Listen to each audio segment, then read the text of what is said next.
نبی پاک علیہ السلام نے فرمایا اپنے دکھ لوگوں کے سامنے نہ بیان کرنا، سیٹھوں نوابوں کو نہ بتاتے پھرنا، دنیا داروں کے سامنے جا کے نہ رونا کہ میں تکلیف میں ہوں۔ فرمایا اگر دنیا داروں کو دکھ بتاؤ گے رب تمہیں کبھی غنی نہیں کرے گا، اور لوگ ہیں کہ الٹا مذاق اڑائیں گے۔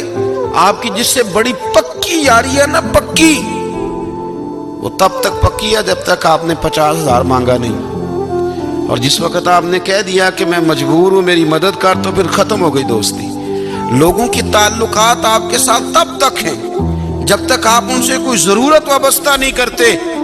کریم محبوب فرمانے لگے بندوں کے سامنے دکھ نہ بیان کرنا، اللہ تجھے کبھی غنی نہیں کرے گا۔ تو اپنے دکھ اپنے رب کو بتا، تو دعائیں مانگ، تو اس کی بارگاہ میں حاضر ہو، تو اس کے حضور عرض کر۔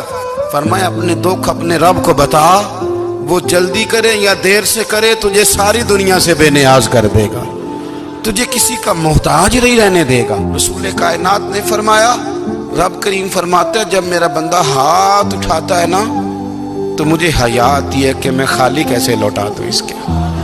اتنے بڑے بادشاہ کی بارگاہ میں، او بھائی لوگوں سے عزتیں تلاش کرتے ہو تو وہ کیا تمہیں عزت دیں گے؟ وہ تو کل اچھا کہتے ہیں پرسوں برا کہنے لگ جاتے ہیں۔